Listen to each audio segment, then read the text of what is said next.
Pessoal, eu sou o Jean e é com muita satisfação que a gente se reúne aqui para dar sequência ao nosso trabalho de palestra da semana.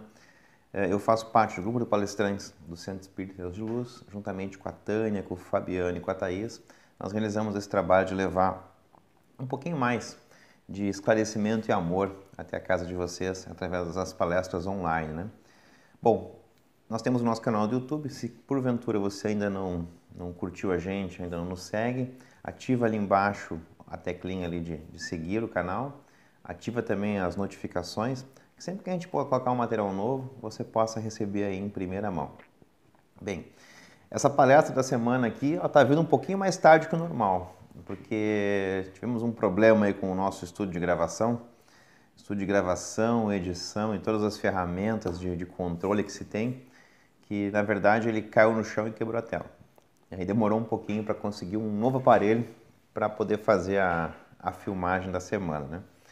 Então eu queria convidar todos, né, nesse dia hoje tão especial, tão diferente, tão iluminado, que apesar da chuvinha que cai lá fora, desse tempinho assim que nos convida a ficar um pouquinho mais recolhidos, né, a gente fazer uma grande oração para esse nosso país maravilhoso, que hoje comemora o dia da sua independência. E é um país tão maravilhoso e tão abençoado, que a gente vê tanta coisa bacana, tanta coisa bonita, como somos beneficiados com a natureza, como somos beneficiados com a posição geográfica que ele está. Enfim, tem tanta coisa bela e bonita nesse país, né? Então a gente tem que ser grato por poder estar encarnando aqui, por estar vivendo aqui nesse país maravilhoso.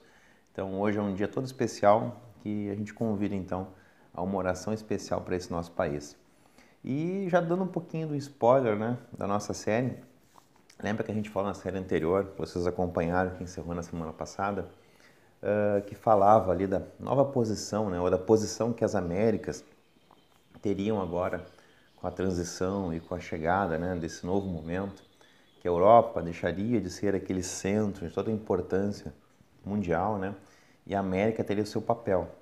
Então foi tratado isso na série, foi falado, né, e a gente já vê isso começar a acontecer, né, com os movimentos que a gente observa, com a produção de alimentos e tudo mais que esse país tão maravilhoso tem. E já dando um spoilerzinho então, na nossa próxima série a gente vai abordar muito mais esse assunto e a posição tão estratégica e tão importante que o nosso país tem acerca aí dos anos vindouros, né, do que vem pela frente.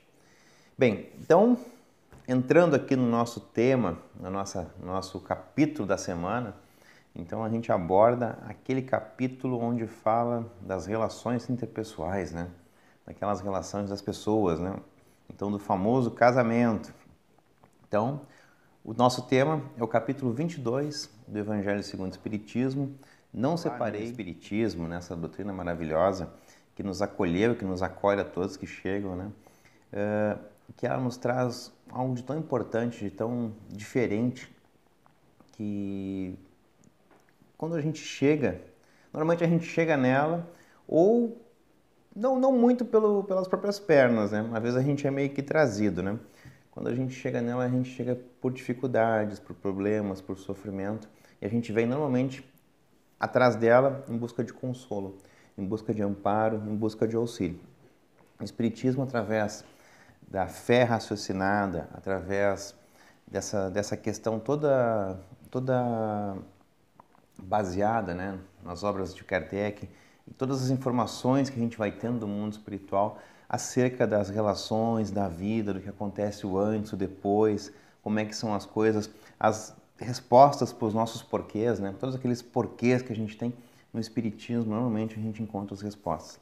Então, é uma doutrina tão maravilhosa, tão consoladora, e que nós somos beneficiados, né? Nós somos, como se diz, nós somos privilegiados, né, em poder fazer parte dela. Então, vamos ver o que a doutrina tem para nos falar acerca desse capítulo. Capítulo 22 do Evangelho segundo o Espiritismo, não separei o que Deus juntou.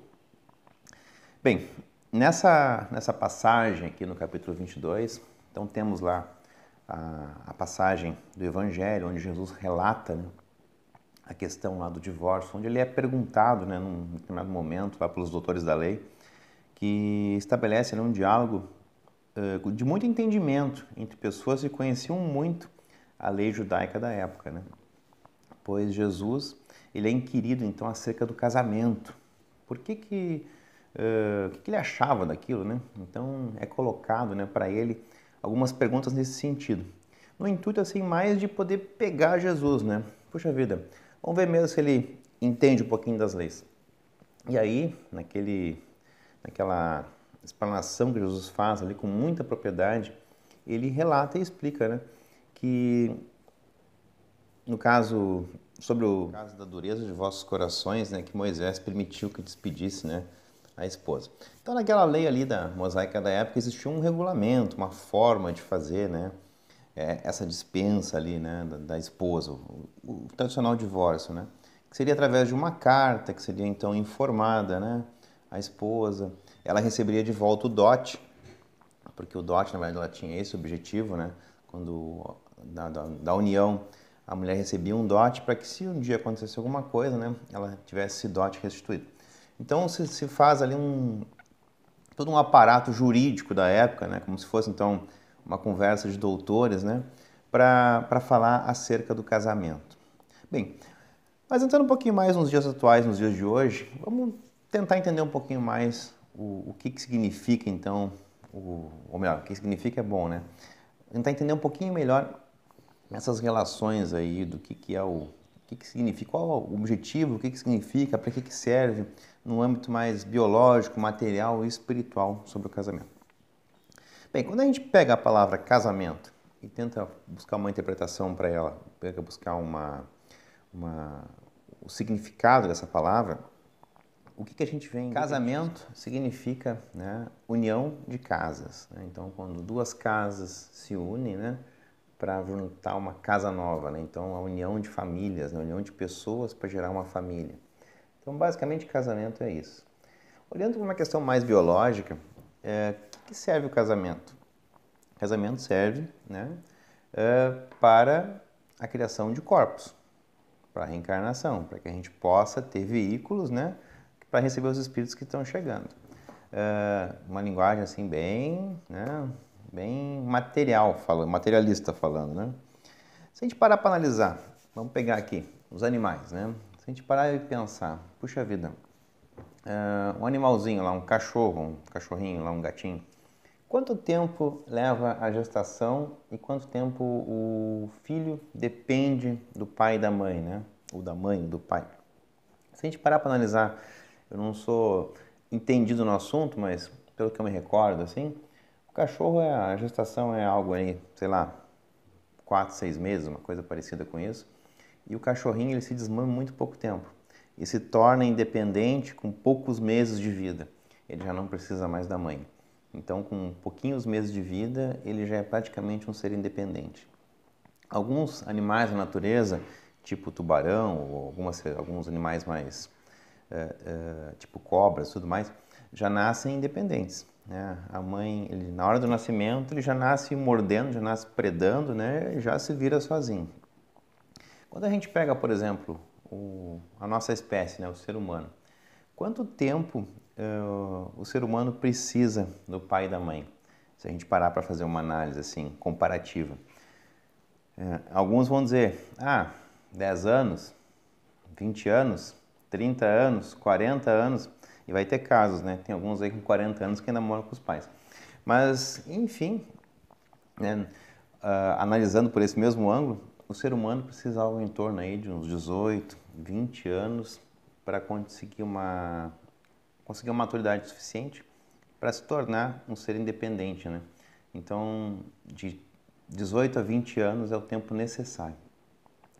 Então Deus, né, com sua infinita misericórdia, bondade e amor, Ele quis, né, que não fossem apenas um para cuidar desse ser que nasce, né, que está crescendo, que fossem dois para amar e para cuidar. Então, instituiu o casamento, essa instituição divina, né, entre os homens, para que eles juntos pudessem, sim, então cuidar, administrar, educar, orientar aquele serzinho que está se formando e que vai precisar tanto deles, né? E aí analisando pela questão biológica, um dos motivos, né, do homem levar tanto tempo para ser independente é a questão do tamanho do seu cérebro, né? Pela complexidade. Então precisa-se um tempo muito maior do que os outros animais, né, para poder atingir esse grau e esse nível aí de estar pronto, estar maduro para daí sim seguir uma vida independente do pai e da mãe. Mas mesmo assim, quando a gente fica adulto, quando a gente fica grande, a gente ainda depende do pai e da mãe, né? Você não vai depender materialmente, financeiramente, né? A gente depende sempre, né? Porque a gente sabe a importância que o pai e a mãe têm na vida da gente, o apoio que a gente tem sempre deles, sempre que precisa. Então, por isso, né? Aquele nosso capítulo famoso, honrar pai e mãe, né? Bom, ainda analisando o casamento de uma forma mais material, e indo lá para a época de Jesus, e nos dias de hoje também não é muito diferente. A questão do casamento ela também é muito importante, porque ela abordava uma outra questão, que era a posse da terra. Então as pessoas elas se reuniam, né, se juntavam, muitas vezes entre elas, para que entre elas, aquela mesma família, para que aquela terra, né, que eles estavam morando, habitando, ficasse na família. Então, daí vem aquelas explicações que lá na época de Jesus existiam tantos cegos, né, tantos aleijados, como fala ali a Bíblia, né, surdos, mudos, né, que hoje a gente sabe que essas uniões, né, entre parentes, elas acabavam acarretando algumas situações desse tipo. Então, esse é um dos motivos, né? Porque naquela época existia tanta questão nesse sentido. Tantas pessoas com algum tipo de deficiência, né? De origem genética. Então, muitos desses motivos era por causa da herança. Depois, com o avançar da humanidade, a gente começa a ver também as questões políticas, né? Que a gente ouve lá aqueles reinos, né? Que estavam em guerra, daqui a pouco, então, eles arranjam um casamento entre os reinos ali, entre as casas, né? Unem as casas e para a guerra, né? Ou então equilibra-se lá uma questão de conflito, ou então se une forças militarmente através de um casamento. Então, nos reinados, nos reinos, foi muito utilizado isso, né? E nos dias de hoje, quando a gente para e analisa o casamento, né, ele também tem algumas questões interessantes. Por exemplo, os casamentos, eles hoje, eles têm interesse, não têm interesse? Existe algum interesse de status, de conforto, de etc? Pois é. Então, são tudo coisas para a gente pensar. Então, quando Jesus questiona essa questão aí e fala essa frase, né? Não separeis o que Deus juntou. O que será que ele estava querendo dizer com isso, né? Não separeis o que Deus juntou. E aí vem a interpretação disso, né? Quando a gente pega, por exemplo, a palavra Deus, dessa frase aí, e substitui ela por amor, como é que fica? Não separeis o que o amor juntou. Ou melhor, né? O que Deus juntou, o homem não separa. Então, quando a gente substitui a palavra Deus pela palavra amor, o que o amor juntou, o homem não separa. Não separeis o que o amor juntou. E fica mais fácil a interpretação. Aqui, por exemplo, sempre que uma união ela tiver como sua origem, no caso, o interesse material, ou algum tipo de interesse que não seja o amor recíproco entre as pessoas, né, ele automaticamente ele é algo fadado, de certa forma, ao fracasso, né, pois, na verdade, só vai prevalecer o que é verdadeiro.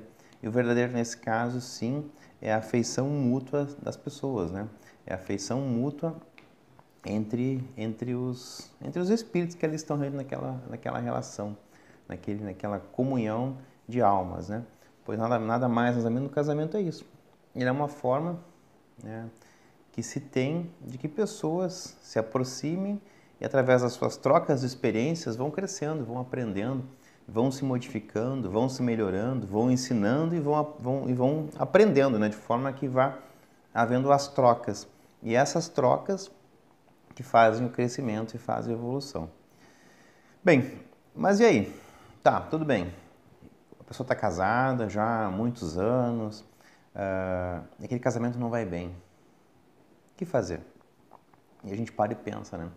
Puxa vida, para um casamento não ir bem, ali existia um grande empenho pessoal para que aquilo acontecesse, né? Pois foi um empenho diário para que esse casamento não fosse bem. Então, através, principalmente, da falta de carinho, de atenção, de respeito, pois a gente sabe, mútuo é muito importante. Então, a gente já estudou aqui que a palavra tem poder, que o pensamento tem poder e tudo mais. E isso a gente também deve usar na nossa vida, no nosso dia a dia. Então, por exemplo, um casal que, porventura, não se trata bem, não fala bem um com o outro, que se xinga, que não há um respeito, até nas próprias palavras entre eles, né? Que há muita briga, muita discussão, muito xingamento, né? O que isso gera, o que isso acarreta, né?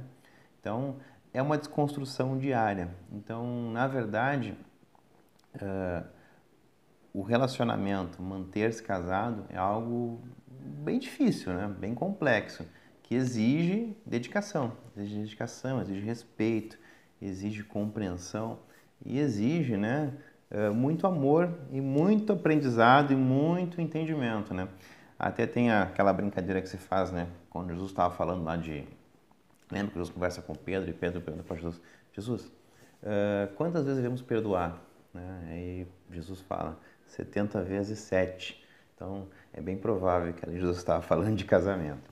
Brincadeiras à parte, mas é isso, né? O casamento, na verdade, é crescimento. E crescimento através de aprendizado, através de dificuldades que se enfrentam juntos, que as pessoas se ajudam, se impulsionam um ao outro, né? E aí a vida vai andando, as pessoas vão crescendo, os filhos vão crescendo, pois lembra lá a origem do casamento. É justamente para que tenham dois a amar e a cuidar daqueles filhos, né? Que precisam tanto de um pai e de uma mãe, diferente dos animais, que 2 meses seria suficiente. Aí nesse caso seriam 20, 30, 15 anos para que aquele filho esteja pronto, né? Então, lembrando, né, que as famílias, elas são aquele grande laboratório de amor do Pai, onde muitas vezes grandes inimigos ali são reunidos para que o amor entre eles faça com que o entendimento aconteça. Bem, mas aquele casal, então, não está indo bem, a relação não está bem, não está legal. O que deve ser feito? Procurar preservar, né? Sempre procurar preservar. Através do respeito, através do amor, através da reconquista, pois muito difícil é a gente reconquistar a mesma pessoa todos os dias, né? E isso pode ser feito de formas muito simples, né? Através, sabe aquela pessoa que gosta daquele chocolatinho Prestígio? Então, quando vai no mercado, compra o chocolatinho Prestígio, leva para ela, né? Ou então, quando ele chega em casa, que gosta de sei lá, de uma comida especial ou de alguma coisa que chama a atenção dele, né? A pessoa preparar aquilo. Então, pequenos gestos do dia a dia, do cotidiano que não custam nada, que podem ser feitos, que isso vai valorizando a união, vai valorizando esse matrimônio e vai valorizando esse respeito e esse carinho entre as pessoas. Bem, mas não deu.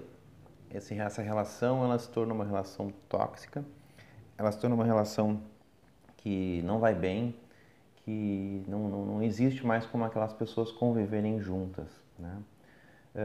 E aí também tem que se buscar entender, como se diz, tem que se buscar entender também o que são essas relações de casamento, né? Então elas têm algumas formas, né? Normalmente elas são por reciprocidade, vamos chamar assim, né? Pessoas que se conhecem e têm lá uma programação reencarnatória juntos, né? De aprendizado, de crescimento, aonde lá na espiritualidade isso foi acertado e foi ajustado, que naquela vida se encontrariam e resolveriam isso e aquilo, né? Enfim. Então, o simples fato de romper esse compromisso, romper essa relação, daqui a pouco, né, enseja que lá adiante vamos ter que retomar esse assunto de novo e continuar. Então é muito melhor, às vezes, a gente tentar resolver nessa, né? Através do carinho, do amor e do respeito, não do sofrimento. Então, as origens dos casamentos, elas acontecem por questões reencarnatórias, né, de combinação das pessoas, de reencarnação. Acontece também aqueles casamentos onde existem, vamos dizer assim, sacramento sacrificial, como se chama lá, né? Onde Martins Peralva relata lá no livro Estudando a Mediunidade, ele classifica ali os casamentos, né? Ele fala em alguns tipos, os acidentais, que são os mais comuns hoje em dia, né? Que as pessoas não têm nenhuma relação, elas se encontram e se conhecem e aí estabelecem uma relação baseado em coisas muito materiais, nada muito transcendente, em si, coisas mais da natureza sexual ou material. E aí é um casamento realmente já fadado a não dar certo, né? Os provacionais, onde as pessoas vêm fazer os seus ajustes, os seus acertos, né? Os sacrificiais, aonde um ente dessa relação está numa posição evolutiva muito mais alta e o outro lá, o companheiro, ficou para trás. Então esse que está vivendo já num estado evolutivo muito maior, né, se sacrifica para poder buscar aquele outro, né? E também tem aquelas questões dos afins, que são espíritos afins, que já têm uma afeição muito grande um pelo outro, já existe o amor ali, aí eles se unem, né? Então, lembra lá, o que o que Deus uniu, o homem não separa, o que o amor uniu, o homem não separa. Pois é. Então são esses casos que está se falando, né? Então existe um amor, uma afinidade muito grande entre esses cônjuges, né? Então esses são aqueles casamentos que normalmente vão para a vida toda. E tem aqueles casamentos transcendentes, né? Das pessoas que se unem, né? De espíritos superiores que se unem no intuito de trazer algum benefício para a humanidade. E vamos chegar lá. Não teve jeito. Esse casamento que a gente tentou, não conseguiu manter ele. E aí, pode divorciar? Será que pode? Será que não pode? O que o Espiritismo diz sobre isso?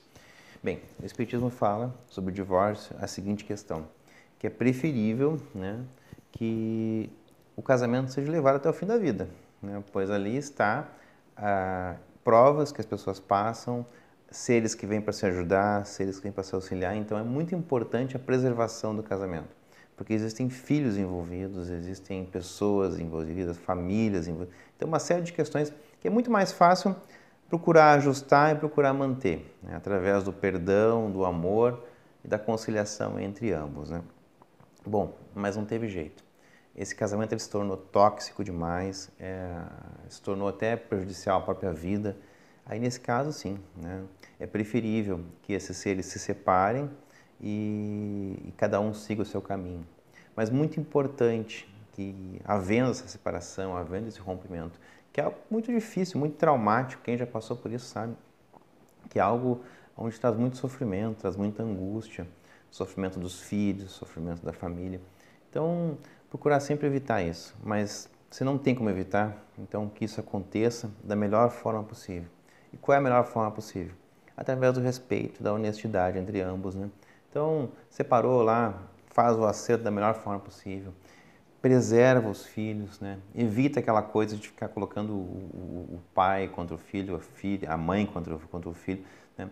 Pois, na verdade, para os filhos, né, os pais são os heróis deles, né? Então, isso tem que ser respeitado, isso tem que ser preservado.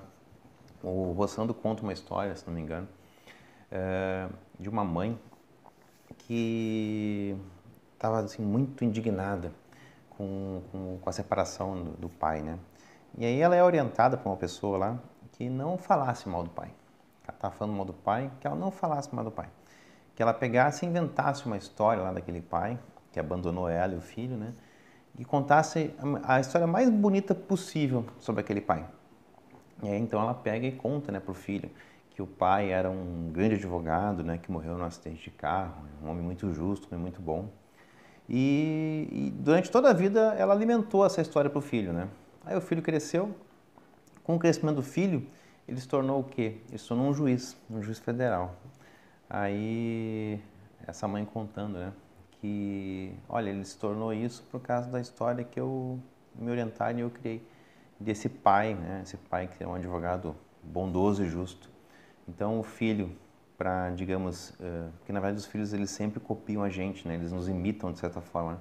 Para copiar o pai, então, para reverenciar aquele pai, ele se entrou por direito e foi bem sucedido no direito. E, na verdade, aquele pai o quê? Morreu tomando cachaça no sertão, né? Pois, na verdade, aquele pai nem trabalhava. Abandonou e deixou esse filho, né, e essa mãe, a Deus dará. Então, o fato de ela não criar alienação, não criar o ódio, sim colocar o pai como exemplo a ser seguido, embora fosse um uma história de faz de conta, propiciou o filho, sim, né, ter uma carreira bem sucedida, ser um homem de bem, pois na verdade ele tinha aquele pai, né, a gente cuidar essa relação de pai, de filho, né, pois isso é uma coisa sagrada, então a gente tem que zelar por isso, né, procurar haver sempre um entendimento, apesar da separação, os pais lá não conseguiram mais ficar juntos, então procurar se dar bem em função desses filhos. Na verdade, eles não têm culpa, eles não escolheram, né? E eles são fruto desse amor. Então, procurar valorizar o máximo que dá. Então, ser honesto, procurar fazer da melhor forma possível, né? E o principal, né? A gente vive ciclos na nossa vida. Ciclos devem ser iniciados, continuados, mas principalmente encerrados. Então, se esse ciclo encerrou na nossa vida, encerrar da melhor fazer com o mínimo de problema, de discussão, né, possível. Procurando fazer um desenlace da melhor forma que puder, tentando preservar e zelar por esses filhos, né? Pois, afinal de contas, como eu estava falando antes, isso são ciclos que têm início, meio e talvez um fim nessa existência, né? Então, importante fechar esse ciclo. Importante haver o perdão, lembra que a gente já falou do perdão? Pois se encerra de qualquer jeito, não há um bom encerramento desse ciclo e fica aquela mágoa, aquela raiva, aquele rancor, aquele ódio, né? Isso vai fazer com que essa energia continue vivendo com a gente, do nosso dia a dia, do nosso lado, né? Habitando ali o nosso coração, a nossa mente e fazendo que a gente vibre nessa energia de desamor, de desunião, de desconforto, fazendo com que o nosso dia a dia, na verdade, seja justamente aquilo ali. Então, por isso o perdão. Quando a gente perdoa, a gente libera.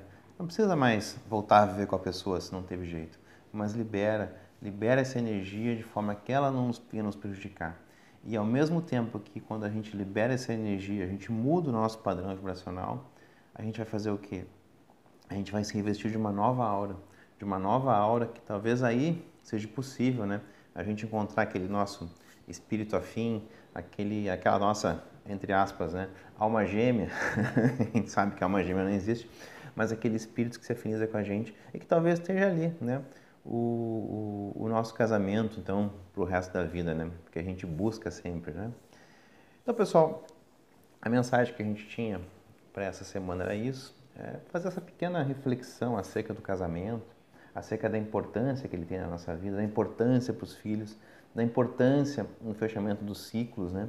E que isso sempre seja feito com muito amor, com muito carinho, com muito respeito, apesar de toda a dificuldade que se apresenta. E sempre, sempre, sempre tentar se preservar o casamento e a família, pois muito importante se faz, porque talvez, né, a chave da nossa felicidade esteja na mão daquela pessoa que hoje eu não consigo, talvez nem conversar.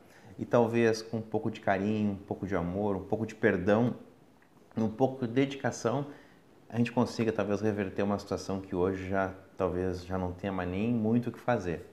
Então, é só um adendo, é só um chamado, mas quem sabe, né? Um pouco de carinho, de amor, de atenção, tudo pode mudar. Então, a mensagem que nós tínhamos para essa semana era isso. Eu quero convidar todos nesse momento agora a gente se reunir em oração, se reunir em comunhão com o nosso grande Pai Maior, para que a gente possa fazer o nosso encerramento aqui. Querido e amado Pai, Deus Todo-Poderoso, é em Teu nome que a gente se reúne aqui mais uma vez para dar sequência, então, a esse trabalho de palestra, esse trabalho de amor, de união, de comunhão contigo. E a gente quer te pedir nesse momento, Pai, que toda e qualquer negatividade que possa estar sobre nós, sobre nossas casas, sobre os nossos entes queridos, sobre todos aqueles que convivem conosco no nosso ambiente, que nesse momento todas elas sejam recolhidas, sejam encaminhadas ao espaço e lá sejam queimadas, de forma a não prejudicar a mais nada e nem a ninguém. E nós queremos te pedir, Pai, toda e qualquer negatividade que esteja em nossos locais de trabalho, nas casas de nossos amigos, parentes e familiares, que nesse momento, todas elas, sem exceção, sejam recolhidas e enviadas ao espaço e lá queimadas, de forma a não prejudicar a mais nada e nem a ninguém. Queremos te pedir, Pai, derrama sobre nós as Tuas bênçãos, oriundas dos Teus laboratórios de amor, que venham então, Pai, a iluminar a nós, a nossa família, ao nosso casamento, aos nossos entes queridos e todos que convivem, Pai, conosco no nosso ambiente familiar, que possam, nesse momento, receber essas bênçãos de amor, de luz, de paz, de alegria e de harmonia. Que nossos locais de trabalho também sejam iluminados, as casas de nossos amigos, parentes e familiares também possam receber, Pai, todo esse amor e toda essa luz. E a gente quer te pedir, Pai, de uma forma toda especial, nesse dia de hoje, derrama sobre nós e sobre o nosso país, Pai, as Tuas bênçãos de amor, de luz, de paz, de força, de crescimento e de entendimento. Que essa nação possa, Pai, se transformar em uma nação de luz e de amor. E assim, querido e amado Pai, agradecidos por esse momento ímpar, a gente te pede permissão para dar por encerrado o nosso trabalho, então, dessa semana, essa palestra da semana. Que assim seja. Tudo de bom, uma boa semana a todos.